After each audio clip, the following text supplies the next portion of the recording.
couples, Sportsman sparring from sea to shining sea, Super Gas's Superstar, and a historic trip down memory lane with Shirley Muldowney.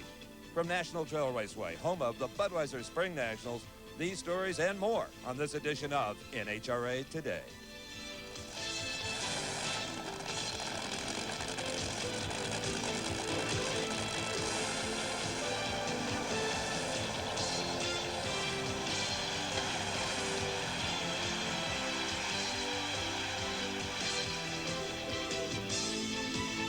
Since 1972, the National Hot Rod Association has been coming to National Trail Raceway outside Columbus, Ohio for the Spring Nationals. The track is steeped in history, and during the next half hour, we'll show you some of the things that have made National Trail Raceway the place of legends. Hello, everyone. I'm Steve Evans. As you can see, and no doubt here, qualifying is already underway for the 26th running of the Budweiser Spring Nationals, and that should serve as an ideal backdrop for what we have to bring you in this week's show. We'll be bringing you a forecast on this weekend's TRW Championships for Sportsman racers. And we'll be starting a four-part series with Big Daddy Don Garlitz looking at how computers have influenced drag racing. But first, one of the most popular places to visit at any NHRA national event is the pit area of Eddie and Ercie Hill, whose love for the sport of drag racing and its fans is as big as their home state of Texas, as Dave McClellan discovered. Eddie Hill's been a winner since he first raced a Cushman scooter at the age of 11. But by 1957, he turned his attention to drag racing and set a national record of 8.84 seconds in an unblown gasser. He was the first driver to go over 200 miles an hour. In boat racing, he set what is still the current world record of 229 miles an hour in a propeller-driven fuel hydroplane and set records in all four drag boat sanctioning organizations. He was also the first driver to attain the magic 4.99-second elapsed time plateau in top fuel drag racing. But what does he consider to be his greatest accomplishment? Well, there's not really any doubt about that. Just getting Baby Cakes to marry me before she changed her mind. That's sweet, baby. Now tell the truth. That's the truth. How did this happy couple first get together? I met Ercie at a boat race in North Carolina. I had a blown fuel hydro that I was racing up there then. And this cute little blonde in a blue bikini came bouncing up to the boat and wanted to have her picture taken beside the boat. It was love at first sight. It would never happen again, but it really was. It was love at first sight. And the love that bonded them together then is still as strong as ever. When you drag race, you don't have time to argue, so you get along pretty well. We believe in Christian principles and try to live our lives according to that. And we like each other on top of loving each other. Works out pretty good. That makes it a lot easier. And we're doing what we like to do. I can't think of anything in the world that I'd rather do. But to the Hills, there is something more tangible than just the records and the thrills. Something that has driven Eddie for over 40 years of competition, the fans. Without the crowd there, when you can't draw from their energy and can't get them excited, and they're not jumping up and down and hollering for you, it's not just a lip service that the spectators are why we do it. It really is why we do it. Oh, I think a lot of it is just due to total honesty. I mean, it's just like a big family unit, and we hug, and we have some tears, we have some hugs, and we're all pretty close to each other. I think that the fans enjoy seeing the emotion that's behind the numbers. And Eddie Hill's got the numbers to back it up. But at home, things have a much slower pace. Qualified for the championship, all right. I like to paint. I think that I would like to try oil painting. I don't know if I could support myself, but I enjoy doing that. We have access to motorcycles from our motorcycle store, and although we don't get a chance to do that very often, we enjoy getting on a motorcycle. It's the EIEIO show. Wild Kingdom when you come home. I don't know. I think pets are, they're kind of like part of the family. Monkey Bat the cat is our Siamese. He's a Seal Point Siamese, and he's got about 50,000 miles on him now. He travels with us, and he goes to the races, and he's part of the team. One thing about the dogs is they always seem like they're just as glad to see us when we get back, whether we did good at the races or not. We have a Lola that will run probably 160. It's a street legal race car. And now he says that it's only a third to a quarter as hard as the race car. pulls, and I would, if it feels that good in the low, I would like to know what it feels like in a top fuel car. Please. No. Maybe. We have an extra car. We have a little car. I'd be cute in a little bitty fire suit. Maybe later. Much later. NHRA Today is being brought to you by Firestone, makers of Firehawk Performance tires for the street, the track, and the strip. Tires that meet the test. And by Castrol GTX, the motor oil that provides maximum protection against viscosity and thermal breakdown.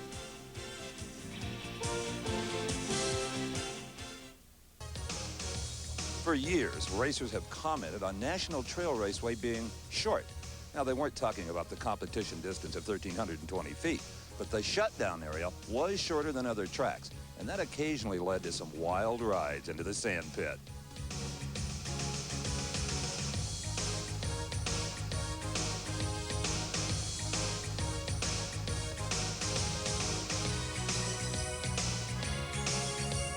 But that's all a thing of the past. The racetrack has been extended across Refugee Road and onto property acquired from retired farmer Herb White.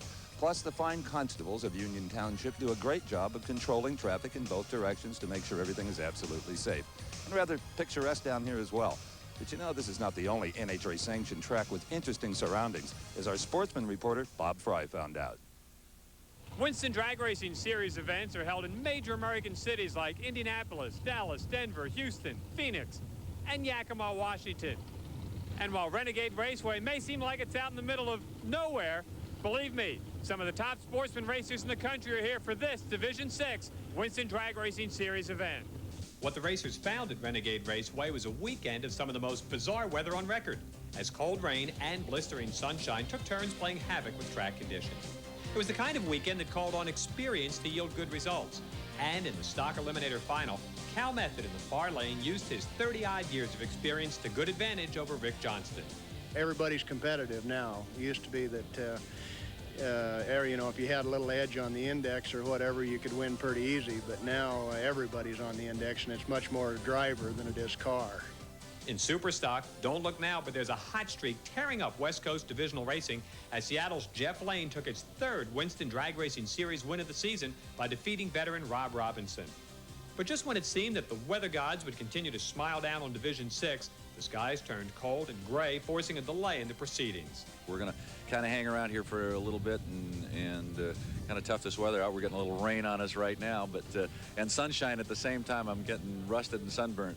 Eventually, the weather cleared, but the delay forced a change in the schedule. Comp Eliminator was postponed until the next event in Calgary, and Super Comp and the two top alcohol classes were run late in the evening, with Tori Lee, Jay Payne, and Cruz Pedregon taking the victories. While the Division 6 racers were here in Yakima, Washington at Renegade Raceway, other Winston Drag Racing Series sportsman action was going on across the country, including a Division 2 event down in West Palm Beach, Florida. Did I say Florida? Who's in charge of the scheduling anyway? Oh well, it looks like I wouldn't have been able to work on my tan much at Moroso Motorsports Park after all, as they too had to squeeze racing in between the raindrops. In the finals of Top Alcohol Funny Car, Greg Moss in the near lane came out on top of a quality field with a final round win over Tennessean Terry Mullins. While in Top Alcohol Dragster, Bill Barney may be starting to turn his season around as he took the win over Gary Unger, whose car broke on the starting line. Here are other winners from West Palm Beach. Well, the racers in Florida were luckier with the weather than their Division 1 compatriots, as rain forced cancellation of racing at Budds Creek, Maryland, with only the top alcohol classes having been completed. In Division 3, high winds, not rain, led to the cancellation of all eliminations at Union Grove, Wisconsin. Those high winds also were blowing across central Minnesota, but they were not severe enough to force cancellation of the Winston Drag Racing Series at Brainerd International Raceway, where all but the top alcohol classes were completed. In the finals of Super Gas, it was a feature between Ben Raymond and Jack Shore. And at the start, Raymond's better reaction time in the far lane forced Shore to go too quickly and run out. Here are other winners from Brainerd.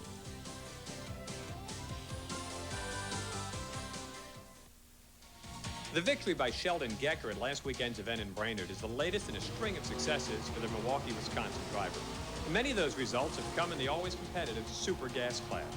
We did pretty well during the Super Gas years. We won about 7 national events and several division titles and a world championship. We ran Super Gas much too long. We needed some sort of a change. So it seems like every 6 or 7 years you want to change and just try something different. Now we're just starting to dabble in the Super Comp deal. The move up to Super Comp class brought immediate results with a win at the '89 North Star Nationals. A win at the Winston Finals 2 months later could give the impression that the change in classes was easy. But Gecker says that isn't the case. It's harder in one point that we're working on the car more because it's making a lot more horsepower to run it. So we got to pay attention to the car. So the mechanics is a lot harder and a lot more tedious. The racing on the starting line, as far as reaction times, is about the same. The trusty '87 Charger is soon to be replaced by a new car, but there are no plans to change its famous and very popular name. We figured we put a name that represents power or strength. We sat down with a bunch of different names, I and the fellas that worked for me, and, you know, 4 in the morning deal where you're working real late. Well, what should we call this? And kind of took a vote type thing, and that's what came up. For NHRA Today, I'm Bob Frey.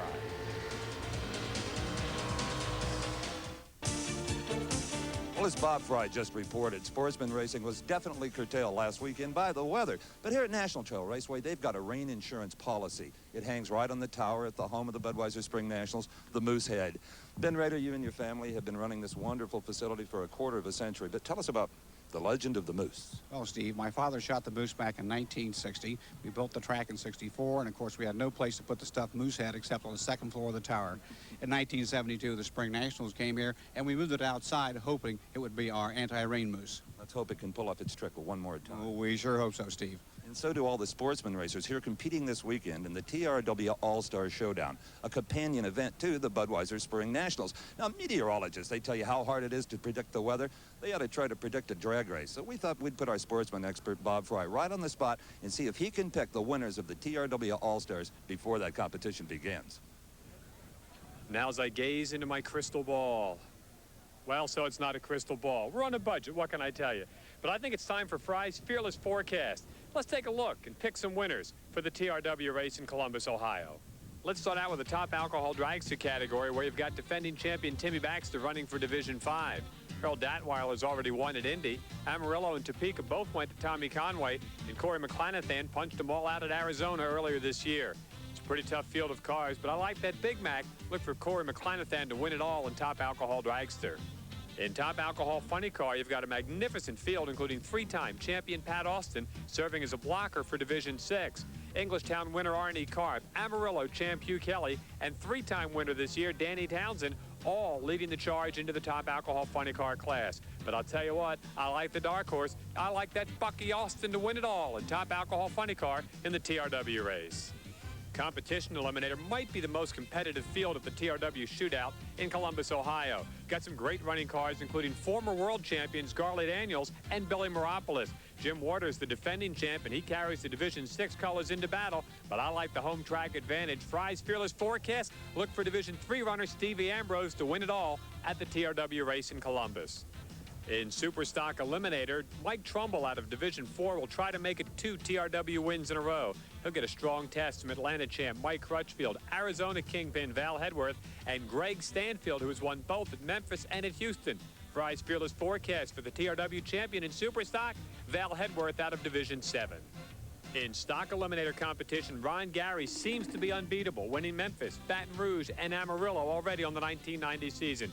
He'll be joined by Boise champ Donnie Elgin and the Dallas kingpin Grant Lewis, who is also the defending champion. It's going to be a tough category, but until somebody proves they can beat him, the Frey Fearless Forecast, Ron Gary to win it all in stock eliminator.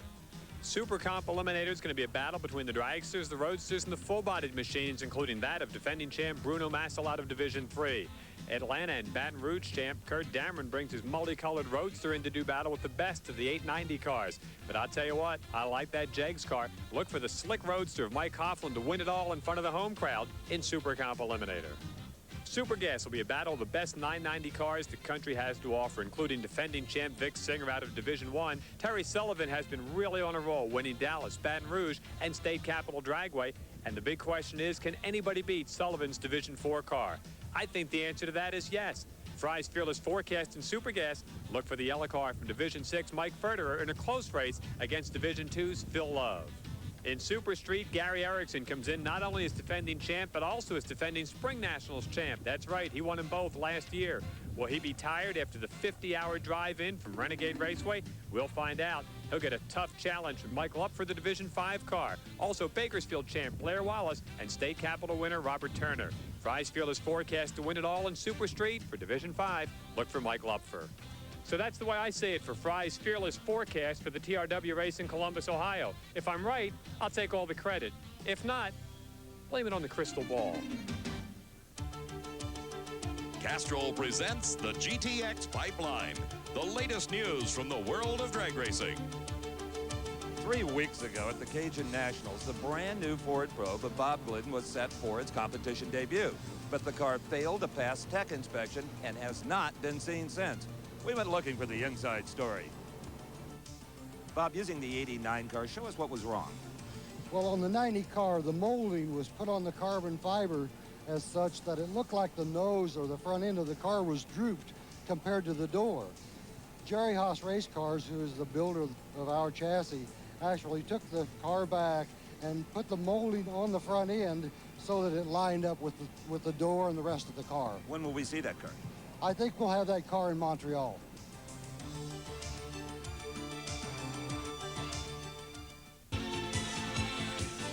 Other than the roar of racing engines, I think the most common sound heard around an NHRA national event these days is the click, clack, and whir of computers. Here in the timing tower at National Trail Raceway, the CompuLink system keeps track of every run down the strip.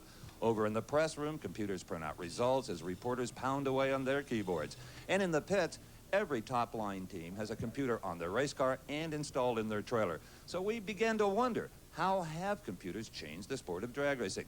Seems like an obvious assignment for our technical expert, Don Garlitz. Don't you think so, Don? Before the advent of the computer, drag racing was a lot simpler than it is today. At the end of the run, the crew would merely ask the driver pertinent questions about the run, such as, how did the car pull in the middle? Did it lay down in the lights? And usually, a good driver would give information that would allow the crew to make adjustments to the car, and hopefully it would run faster and quicker in the next round. Well, as we began to run the sub 5-second runs, the driver just couldn't give us information like that. There just wasn't time to drive the car and try to feel how it was running. So, like on Eddie Hill's car, we are monitoring 21 channels with a computer gathering data that the crew will hopefully use in the next round. 8 of these channels are the exhaust temperatures picked up right here on the exhaust pipes. We also tell how fast the drive shaft is turning, how fast the engine is turning, how much blower pressure we have, what kind of fuel pressure we have. Well, 21 channels. Even a G-force, it tells how the car is accelerating. Now, next week, we'll show you where does this information go and how does the crew get it from the car after we've gathered it. Thank you, Don. And you know there's another application for computers in drag racing, and that's to keep track of the ever-growing number of members in NHRA. But it doesn't take a computer wizard to figure out why it's a great idea to join. For just $42 a year, you receive the pin, the patch, the decal, the rule book, and of course 48 issues of National Dragster. And if you call the number on your screen right now, you'll get a free copy of Drag Racing 89. So do it today, okay? You know, I've been to every Budweiser Spring Nationals here at National Trail Raceway over the years, but one great memory stands out. The Top Fuel final back in '82, Shirley Muldowney versus Lucille Lee, the first ever all-female final. For Shirley Muldowney, she is concentrating on the Christmas tree, thinking only about running her own race. This is it, Top Fuel final at the Spring Nationals. And Shirley Muldowney pulls a big lead off the starting line, and she is never to be headed as the engine goes away in Lucille Lee, and Shirley Muldowney... Well, Shirley did have her way here at Columbus back in '82, and helping her at that time was her son, John. But for the past 2 seasons, John has been living in Southern California, restoring vintage aircraft and building models for motion pictures. But John is proving that you can always go home again. Starting with the Spring Nationals, he has rejoined the team. And we hope that you will rejoin us next week. We'll have a full report from the Budweiser Spring Nationals, as well as coverage of the TRW All-Star Championships.